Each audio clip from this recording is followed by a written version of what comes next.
Damos gracias a Dios por este tiempo en que podemos estar acá, juntos, como decíamos antes, juntos no solamente los que estamos acá físicamente, sino también los que nos están viendo y escuchando a través de la internet. Estamos juntos porque, como decía, los que estamos acá, bueno, pero los que están lejos también por este medio pueden ver y escuchar y participar de ese modo. Es lo mismo que estamos nosotros acá participando en este tiempo, en este mes de julio que está comenzando. Ayer sábado celebramos aquí el 4 de julio, el Día de la Independencia de este país. Hoy es 5, mañana es día 6, que es mi cumpleaños. Gracias. Pero estamos comenzando el mes de julio y estamos haciendo énfasis en el tema de la adoración. El tema de la adoración. Un tema tremendo, ¿verdad? Porque tiene que ver ahí con nuestro corazón y con nuestra relación con el Señor. Allá por cerca del año del Señor 100, o sea, hace 1900 años, un anciano seguidor de Jesucristo estaba en una isla. Este anciano no estaba allí de paseo, no había ido en un crucero, no estaba allí de vacaciones, ni había ido por su propia voluntad. Había sido arrancado de su casa, de su familia, de sus hermanos cristianos, de todo lo que tenía. Había ido a esa isla deportado por decreto del emperador Domiciano, el emperador romano Domiciano, junto con cientos de prisioneros de todas las causas, probablemente condenados allí a trabajos forzados. Aquel anciano recordaría los tiempos en que él y sus amigos andaban junto con Jesús por los caminos y por las aldeas de Galilea. Este anciano era el apóstol Juan. Él fue el último de los apóstoles. Ya todos los demás de los apóstoles habían muerto y todavía Juan estaba allí vivo, aunque estaba anciano y deportado en una isla. Entre aquellos prisioneros en la isla, casi seguramente había otros cristianos. En aquel tiempo se estaban comenzando a sufrir fuertes persecuciones por parte de las autoridades romanas. Ya habían pasado, hacía prácticamente 40 años, las feroces persecuciones de la época del emperador Nerón. Ya habían pasado unos 40 años. Pero la situación en aquel tiempo era nuevamente peligrosa y difícil para los cristianos en todo el imperio. La existencia misma de la iglesia de Cristo estaba amenazada. Estos emperadores, Domiciano y otros, se creían y le hacían a la gente creer que ellos eran dioses y había que adorarlos. Los cristianos, por supuesto, no cedían a esa presión. Porque decían, solo Jesucristo es el Señor y solamente a Él voy a adorar. Es muy seguro que en aquel tiempo los cristianos tendrían muchas preguntas, muchos temores, mucha confusión. Tal vez el anciano Juan también estaba en aquel tiempo inquieto por la situación de sus hermanos y por el futuro que se avisoraba, que no se veía muy bueno. Es posible que muchos estuvieran pensando en el enorme contraste que había, fíjate, entre el poderoso emperador romano, el César, y por otro lado, el humilde maestro Galileo, Jesús, que murió crucificado como un malhechor. Y tal vez muchos dirían, wow, qué diferencia, nosotros seguimos a este que no era nada, y miren este otro, qué poderoso, qué grande, que el mundo entero lo obedece. Entonces, en aquel tiempo, el Señor intervino y le mostró algo a Juan. Le mostró una visión. En esa visión le mostró el trono de Dios. En el trono no es que Juan vio a Dios. En el trono solo pudo ver relámpagos, truenos, fuego y un arco iris alrededor del trono. Dice que allí cerca del trono había 4 extraños seres vivientes y 24 ancianos que tenían coronas de oro. Luego vio en medio de aquel lugar a alguien muy especial. Allí en el trono, en medio de aquel lugar, vio un cordero. Esa fotografía está sacada de la misma película. Vio un cordero que dice que estaba allí, pero dice que estaba como inmolado. Inmolado quiere decir sacrificado. O sea, tenía evidencias de haber sido sacrificado, pero aún así dice que estaba en pie. Esta es una de las frases más paradójicas de todo el libro de Apocalipsis. Porque el cordero que vio Juan dice que se veía evidentemente que había sido sacrificado. Sin embargo, Juan no lo vio tirado allí, muerto ni nada. Juan lo vio en pie. Dice, estaba vivo. Este cordero. De hecho, el libro de Apocalipsis está lleno de imágenes del Cordero de Dios. De ese modo se está refiriendo a Jesucristo. Unas 28 veces en el libro de Apocalipsis se refiere a Jesucristo como el Cordero de Dios. Y nosotros durante este mes de julio vamos a estar viendo 5 de esas ocasiones, o 4, ahora no recuerdo, en que se presenta en la visión de Apocalipsis a Jesucristo como el Cordero de Dios. El Cordero de Dios. Aquel Cordero que vio Juan en medio del trono de Dios mostró que a pesar de haber sido sacrificado, y precisamente por haber sido sacrificado, tenía todo el poder y toda la autoridad y era digno de toda nuestra adoración. Eso era lo que necesitaban saber Juan y sus hermanos en medio de aquel tiempo difícil. Sí, los romanos se veía que tenían poder. Aparentemente los romanos eran los que tenían en su mano a toda la gente, las vidas y las posesiones de todos los que habitaban en el imperio. Pero aquella visión le mostró a Juan que el vencedor, ¿quién era? El Cordero de Dios, que por haber sido sacrificado por nosotros, ahora era digno de recibir toda la autoridad, toda la adoración, todo el poder. Aquella gente que estaban sufriendo persecución, aquellos cristianos, entendían perfectamente el cántico que escuchó Juan en su visión y que está escrito ahí en Apocalipsis 5:9. Si los que están aquí pueden verlo, por favor, quieren leerlo conmigo. Dice, y cantaban un nuevo canto con las siguientes palabras: tú eres digno de tomar el rollo y de romper los sellos y abrirlo, porque tú fuiste sacrificado y tu sangre pagó el rescate para Dios de gente de todo pueblo, tribu, lengua y nación. Por eso es que el Cordero es digno, ¿verdad? Porque Él fue sacrificado, inmolado, como dice otra traducción. Le hemos llamado a nuestra meditación de la palabra hoy, asimismo, el Cordero que fue inmolado. Recuerda que inmolado, ¿qué quiere decir? Sacrificado. Y de todo este pasaje, nuestra idea principal en este día, que ojalá no se te olvide esto, es que adoramos al Señor Jesús, el Cordero de Dios, inmolado por nosotros. Adoramos al Señor Jesús, el Cordero de Dios, inmolado por nosotros. Vamos a orar. Y ahora, Señor, te rogamos, tú perdones nuestros pecados, Señor. Nos limpies por la sangre de Jesús.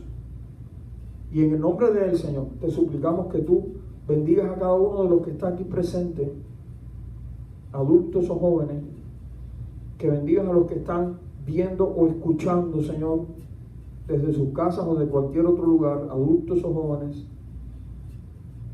Y si alguno, Señor, necesita abrir su corazón para Jesucristo, que lo pueda hacer en este día.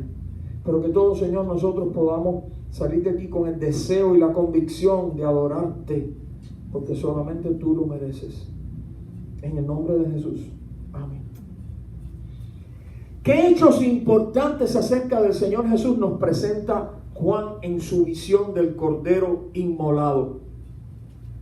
En su visión del Cordero inmolado. En la adoración celestial que describe Juan allí, encontramos que son recordados 3 hechos. Ahí están en el pasaje de Apocalipsis 5:9. 3 hechos importantes acerca del Señor Jesús, que como le estamos llamando, que es el Cordero que fue ¿qué cosa? inmolado. 3 hechos importantes. No son opiniones. Esto no es teología. Esto no es filosofía. Esto no es religión. Estos son hechos importantes acerca de Jesús. Cosas que sucedieron y tienen que ver contigo y conmigo también. Y por eso es que le adoramos, ¿verdad? Por estas 3 cosas. Aquí está la primera. El Señor Jesús fue sacrificado por nosotros.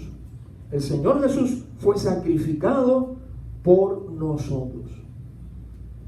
En aquel tiempo aquella gente entendió muy bien esto de sacrificios y de corderos, porque en el antiguo pacto, en el Antiguo Testamento, los corderos eran sacrificados, ¿verdad?, para proveer perdón de los pecados. La gente, cuando querían que Dios los perdonara, traían ahí al templo o donde estaban oficiando los sacerdotes un cordero. Ese cordero era sacrificado, ¿verdad?, y su sangre derramada como una víctima inocente que estaba muriendo en lugar del pecador culpable. Y así, de esa manera, los corderos eran sacrificados para que la persona pudiera ser perdonada, sus pecados pudieran ser perdonados.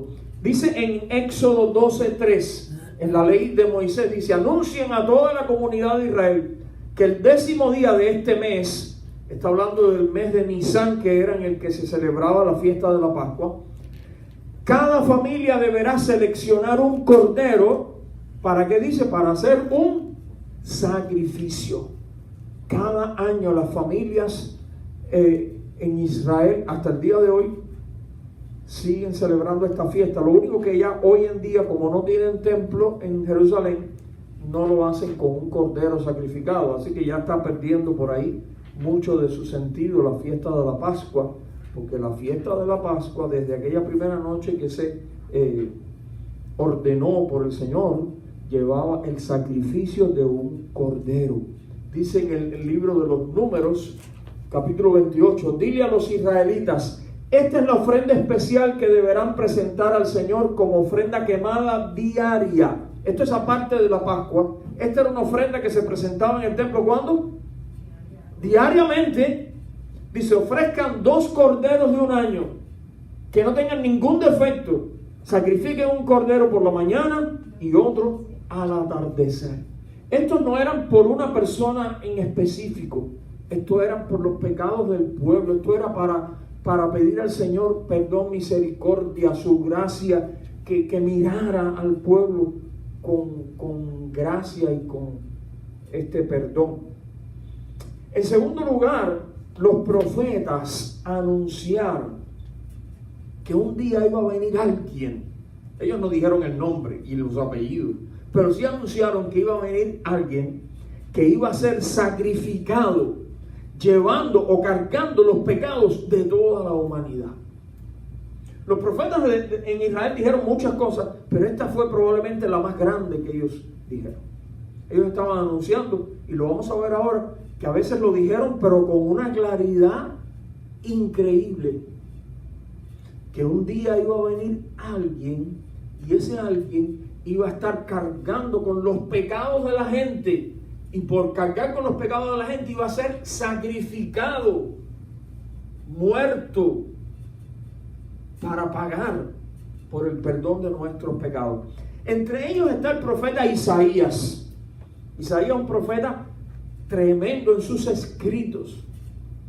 Ahí está en la Biblia el libro del profeta Isaías, un poco después de los Salmos. Y en especial en el capítulo 53, lo puedes leer después en tu casa. Prácticamente todo el capítulo, Isaías está describiendo cómo sería muerto, sacrificado ese alguien que vendría para cargar con nuestros pecados. Ahí en Isaías capítulo 53. Vamos a estar leyendo algunos fragmentos de Isaías 53. Tú lo puedes leer después completo en tu casa. Dice: fue despreciado y rechazado, dice de este alguien, hombre de dolores, conocedor del dolor más profundo. Nosotros le dimos la espalda y desviamos la mirada. fue despreciado y no nos importó. Sin embargo, fueron nuestras debilidades las que Él cargó. Fueron nuestros dolores los que lo agobiaron. Y pensamos que sus dificultades eran un castigo de Dios, un castigo por sus propios pecados. Pero Él fue traspasado por nuestras rebeliones y aplastado por nuestros pecados. Fue golpeado para que nosotros estuviéramos en paz. Fue azotado para que pudiéramos ser sanados. Todos nosotros nos hemos extraviado como ovejas. Hemos dejado los caminos de Dios para seguir los nuestros. Sin embargo, el Señor puso sobre Él los pecados de todos nosotros. Fue oprimido y tratado con crueldad. Sin embargo, no dijo ni una sola palabra. Como cordero fue llevado al matadero. Y como oveja en silencio ante sus trasquiladores, no abrió su boca. Qué tremendo ese pasaje. Algunos han dicho, tal parece como si el que escribió ese pasaje hubiera estado al pie de la cruz de Jesucristo, describiendo en una forma poética lo que él estaba viendo allí. El único problema es que el que lo escribió, vivió y escribió 7 siglos antes de Cristo. O sea, cuando Cristo estaba muriendo en la cruz, hacía 700 años que ya todo eso estaba escrito y publicado y la gente lo habían leído y lo conocía. Sin embargo, no había sucedido todavía. Sucedió cuando Jesucristo fue sacrificado como si fuera un cordero por nuestros pecados. Además, la Biblia nos dice específicamente, recuerden que al principio hablábamos de lo que dijo Juan el Bautista. Juan el Bautista, para que no quedaran dudas, cuando vio a Jesucristo dijo claramente que ese que estaba allí era el Cordero de Dios, que había venido para quitar los pecados del mundo. Por si a alguien le quedaba como la duda de que sí, va a venir alguien para cargar nuestros pecados, pero ¿será Jesucristo o será otro? Cuando Juan el Bautista vio a Jesucristo y le dijo a la gente, miren, el Cordero de Dios que quita el pecado del mundo. Todo esto nos está diciendo de una forma personal que nuestros pecados, repite, nuestros pecados llevaron a Jesús a la cruz. A veces la gente se pone a debatir, ¿quiénes fueron los culpables de la muerte de Jesús? ¿Fueron los romanos o fueron los judíos? Fíjate, físicamente esas dos partes estuvieron involucradas allí. Pero en un sentido muy importante, los culpables de la muerte de Jesús fuimos tú y yo. Porque fueron nuestros pecados los que lo llevaron a la cruz. Jesucristo vino para precisamente morir en la cruz antes que los romanos lo supieran y antes que los líderes judíos lo supieran. Jesucristo ya había venido a este mundo para esto, para cargar con nuestra condenación y nuestras culpas en la cruz. En segundo lugar, el segundo hecho importante acerca de Jesús que está describiendo Juan en Apocalipsis 5 es que el Señor Jesús nos rescató con su sangre. Nos rescató con su sangre. Miren cómo dice en Apocalipsis 5:9, el versículo que leímos juntos al principio. Decía que fue sacrificado, pero dice que con su sangre pagó, ¿qué cosa? El rescate, el rescate. ¿Saben lo que es rescatar a alguien, verdad? Yo no sé tú, pero cuando yo escucho de rescatar a alguien, pienso en dos casos. Uno, en el caso de una persona que fue secuestrada, ¿verdad? Por quien sea. Fue secuestrada y entonces sus captores, ¿qué hacen? ¿Qué piden? Generalmente piden dinero u otra cosa, para que a cambio de eso pueda entonces ser liberada la persona que estaba secuestrada. El otro caso es, ahí se incluye a veces personas que están en prisión y cosas así. Y el otro caso es el caso de los esclavos. En la antigüedad, muchas veces personas que estaban en esclavitud, si querían ser liberados de la esclavitud, de esa condición terrible, tenía que venir alguien entonces que pudiera y deseara pagar un rescate por esa persona para liberarlo y sacarlo de la esclavitud. La Biblia nos dice, y dice este pasaje, que Jesucristo con su sangre pagó el rescate por nosotros. Otra vez, aquella gente que estaban escuchando esto, ellos sabían muy bien lo que era pagar el rescate con la sangre, ¿verdad? Porque ellos todos recordaban cómo había sido, y tú también debes conocer esa historia. Cuando el pueblo de Israel estaba esclavizado en la tierra de Egipto, ¿recuerdas? Fueron esclavos allí 400 años. Aquella gente habían nacido esclavos, sus padres habían nacido esclavos, sus abuelos habían nacido como esclavos allí, ellos no conocían otra cosa. Pero ellos clamaban a Dios por su liberación. Y Dios mandó mandó a Moisés, ¿verdad? Y a través de Moisés mandó aquellas plagas, aquellas cosas terribles que vinieron sobre Egipto, para ablandar el corazón del faraón y que dejara ir al pueblo, pero el faraón nada. Y la 10ª plaga consistía en que iba a morir, en cada casa iba a morir un hijo, el hijo mayor, el hijo primero. Ahora, la manera en que los israelitas podían ser libertados de esa condena de muerte, ¿cuál era? ¿Qué debían hacer? Debía cada familia tomar un cordero, sacrificar ese cordero, pero algo muy curioso era que con la sangre de ese cordero, ¿qué debían hacer? Debían marcar la puerta de su casa con la sangre de ese cordero que habían sacrificado. Y después que la marcaran, ¿qué otra cosa debían hacer que muchas veces se nos olvida? No era marcar la puerta y ya.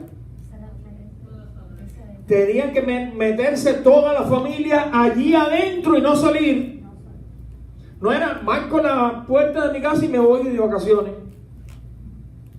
Marcar la puerta y todos meterse dentro allí, no abrir la puerta, está ahí, cerrado. Porque la idea era esa.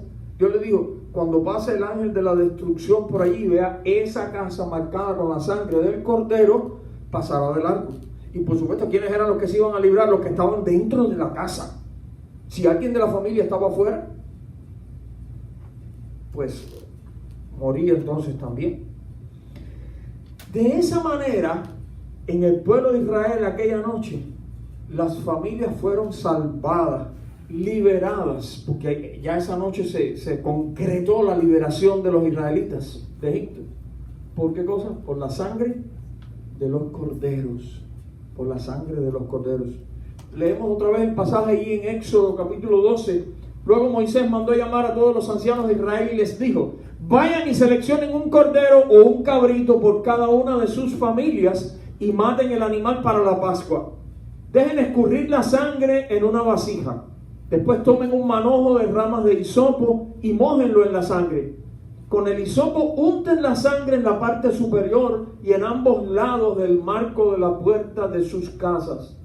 Que nadie salga de la casa hasta la mañana, pues el Señor pasará por la región para herir de muerte a los egipcios. Pero cuando Él vea la sangre en la parte superior y en ambos lados del marco de la puerta, el Señor pasará esa casa de largo. No permitirá que su ángel de la muerte entre en las casas de ustedes y los hiera de muerte. Esa fue la orden que dio el Señor, para que la gente fueran librados por la sangre de los corderos. Ahora, Jesucristo, cuando vino Jesucristo, dio su sangre, murió por nuestras culpas, para así entonces librarnos de ellas. Nosotros fuimos libertados también, no de una esclavitud como la de los israelitas en Egipto, pero de la esclavitud del pecado, de la opresión, de la condenación eterna. De eso sí fuimos liberados. Y no por corderitos de 4 pies, ¿verdad? Y lanitas, sino por Jesucristo, que fue crucificado y dio su sangre por nosotros. Dice el pasaje de Primera de Pedro: Él nunca pecó, está hablando de Jesús, y jamás engañó a nadie.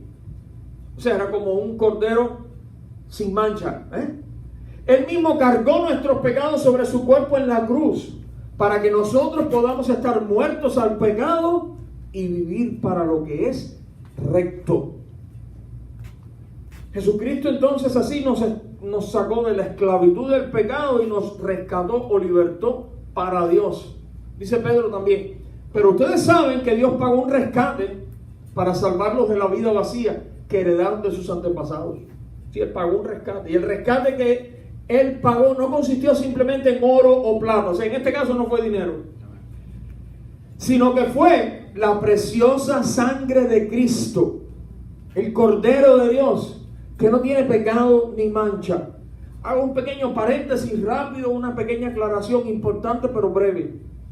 Los cristianos no estamos creyendo supersticiosamente en la sangre de Cristo, como que la sangre de Cristo es algo que tiene poder en sí mismo, y entonces hay personas que ponen un sticker en los carros así atrás, una calcomanía que dice la sangre de Jesús, como si por poner el sticker que dice la sangre de Jesús ya no fueran a tener accidentes o cosas así. No, eso no es lo que enseña la Biblia. Cuando la Biblia habla tanto de la sangre de Jesús es porque es una manera de hablar de la muerte de Jesús. Cuando se habla de la sangre de Cristo, se está hablando del sacrificio de Cristo por ti y por mí. Entonces, por eso dice, el rescate no se pagó con oro ni plata. El rescate se pagó, claro, está hablando de una forma figurada, ¿ves? Con la sangre de Cristo. Pero no es que la sangre la pusieron en una vasija y la entregaron como un pago. Está hablando en sentido figurado, ¿ok? Está hablando que el sacrificio de Cristo fue el precio que hubo que pagar para que tú y yo pudiéramos ser liberados del pecado y de la esclavitud para Dios. Dice Pablo a los Colosenses, pues Él nos rescató. Usa otra vez la palabra rescatar.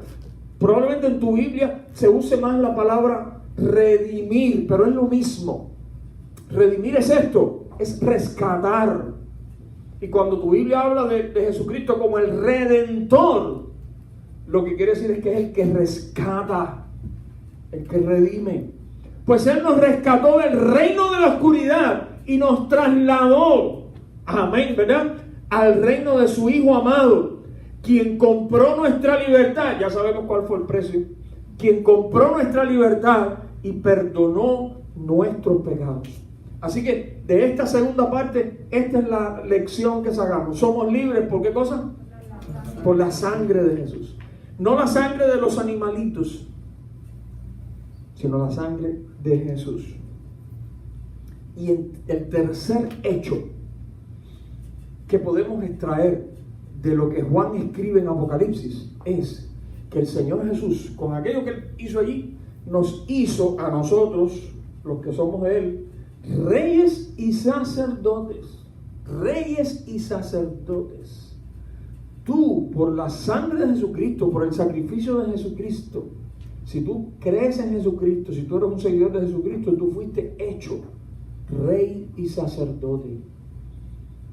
Antes éramos esclavos. Ese es el contraste. Antes éramos esclavos. Antes estábamos dispersos en todo pueblo, lengua, nación. Aquí mismo, el grupo que hay aquí, ¿cuántas naciones representamos? Unas cuantas. Aquí tenemos de Cuba, de Puerto Rico, tenemos de Colombia, tenemos de Argentina, tenemos de ¿dónde son ustedes? Bolivia.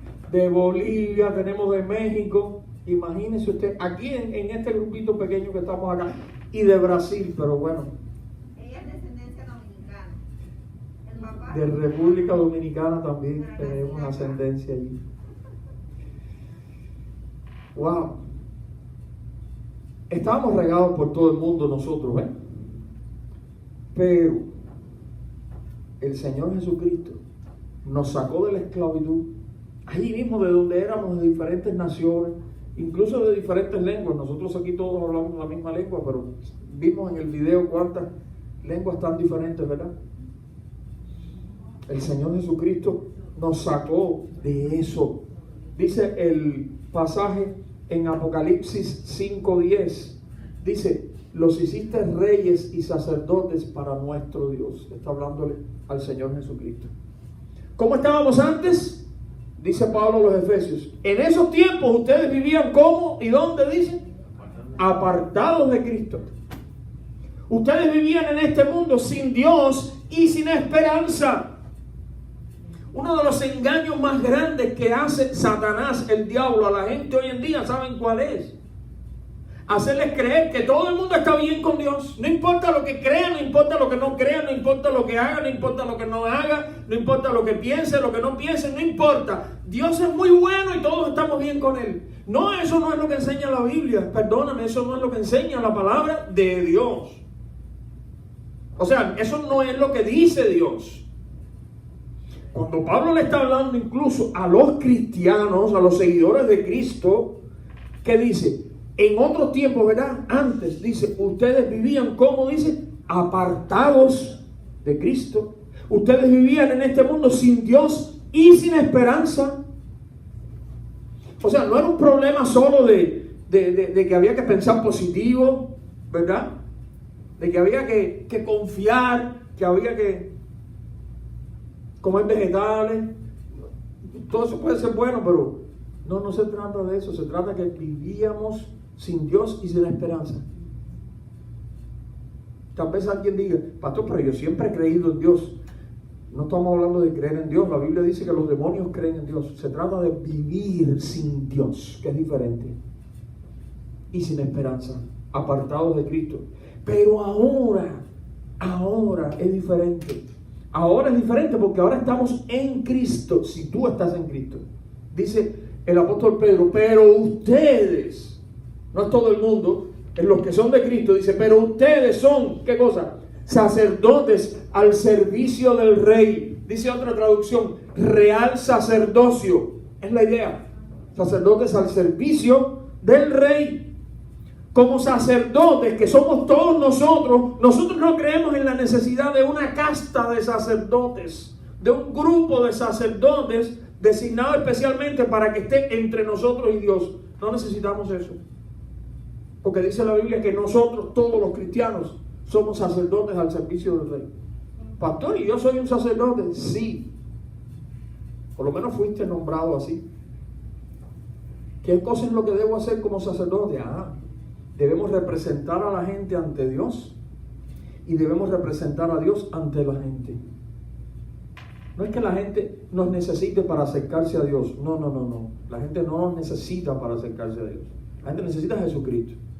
Pero nuestra función en este mundo, en esta vida, es representar a la gente ante Dios. ¿Cómo? Cuando estamos orando y estamos intercediendo por la gente a nuestro alrededor.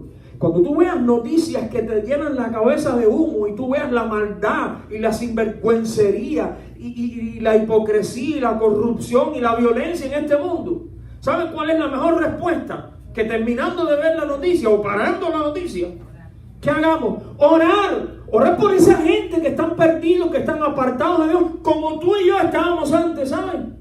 No es que nosotros estábamos mejores que ellos, estábamos igual que ellos ante Dios. Pero un día el Señor nos rescató y nos convirtió en sacerdotes. Vamos a hacer nuestra función de sacerdote.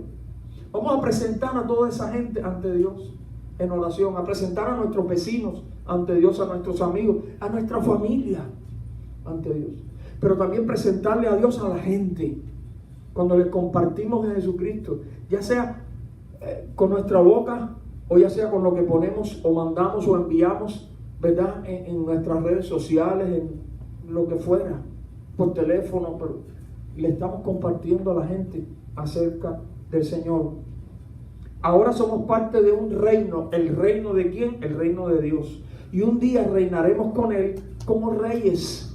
Dice Apocalipsis, Él nos ama y por su sangre nos ha purificado de nuestros pecados, haciendo de nosotros un reino.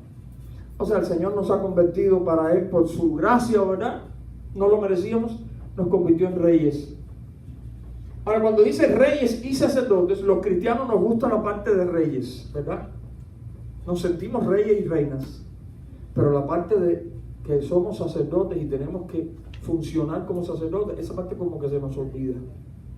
Como que la dejamos a un lado. Y tengo una noticia. De esas dos cosas, de reyes y sacerdotes, la que tenemos que cumplir ahora es la de sacerdotes. La de reinar la cumpliremos cuando llegue el momento. Pero en este tiempo la que hace falta que cumplamos es la parte de ser sacerdotes de este mundo perdido. Todo esto que hemos dicho nos recalca que Él nos hizo un pueblo ¿de qué cosa? De reyes y sacerdotes, de reyes y sacerdotes. Un día, mis hermanos, estaremos frente al trono de Jesús, el Cordero de Dios, y junto a millones de personas de toda nación, toda raza, toda cultura, toda lengua, como el video que vimos al principio, adoraremos al Señor. Allí recordaremos juntos que Él fue sacrificado por nosotros. Fueron nuestros pecados los que llevaron a Jesús a la cruz. Nos rescató con su sangre, nos hizo libres con su sangre y nos hizo reyes y sacerdotes. Allí obviamente vamos a estar recordando eso. Pero aquí ahora, recordando estos hechos, adoremos entonces, como dijimos al principio, al Señor Jesús, el Cordero de Dios, que fue inmolado por nosotros. El Señor Jesús, que es digno. Quiero terminar nuestra meditación leyendo, y vamos a ver si la podemos leer juntos. Yo creo que la letra está un poco pequeñita y los que están aquí por alguna razón se han sentado muy lejos de la pantalla, pero vamos a tratar de leer de esta manera. Yo voy a leer el pasaje y si tú puedes ver las oraciones que están en un color más fuerte, ¿verdad? A ver si esas las podemos leer juntos. ¿Crees que puedas? Fíjate, yo voy a estar mirando de aquí a allá que está más pequeñito y más lejos. Así que esfuérzate un poquito para que podamos leer juntos esas partes. Juntos vamos a leer las partes que están en negrita, como se dice, en un color más oscuro ahí. ¿Ok? Dice, entonces volví a mirar y oí las voces de miles de millones de ángeles alrededor del trono y de los seres vivientes y de los ancianos. Ellos cantaban en un potente coro: digno es el Cordero que fue sacrificado de recibir el poder y las riquezas y la sabiduría y la fuerza y el honor y la gloria y la bendición. Y entonces oía toda criatura en el cielo, en la tierra, debajo de la tierra y en el mar, que cantaban: bendición y honor y gloria y poder le pertenecen a aquel que está sentado en el trono y al Cordero, por siempre y para siempre. Y los 4 seres vivientes decían: amén. Y los 24 ancianos se postraron y adoraron al Cordero. Qué tremendo. Qué tremendo. Allí estaremos reconociendo, ¿verdad?, que el Cordero de Dios, Jesucristo, es digno de recibir la gloria y la alabanza. Él fue sacrificado por nosotros, nos rescató con su sangre y por su sacrificio nos sacó de la esclavitud y nos hizo, ¿qué cosa? Reyes y sacerdotes. ¡Wow! ¿Cuántas razones para adorar y celebrar al Cordero que fue inmolado? Recuerda que en todo este mes de julio vamos a estar hablando de estas presentaciones que se hacen en el Apocalipsis del Cordero de Dios. La primera es esta. La primera vez que Juan ve en Apocalipsis al Cordero de Dios, Juan dice como algo muy importante, dice que aquel Cordero se veía como inmolado, pero estaba en pie. O sea, había sido sacrificado, pero ahora estaba vivo. Entonces él habla de eso y de cómo la gente allí, los millares de gente que estaban allí, los 24 ancianos y los 4 seres vivientes, todo el mundo reconociendo que el Cordero de Dios es digno de recibir la gloria y la alabanza y todo esto, porque Él fue sacrificado, porque Él nos hizo libres, nos rescató con su sangre y nos hizo reyes y sacerdotes. En los próximos domingos vamos a estar hablando y meditando sobre otras presentaciones que recibe y transmite Juan en Apocalipsis de Jesucristo como el Cordero de Dios. Que el Señor les bendiga.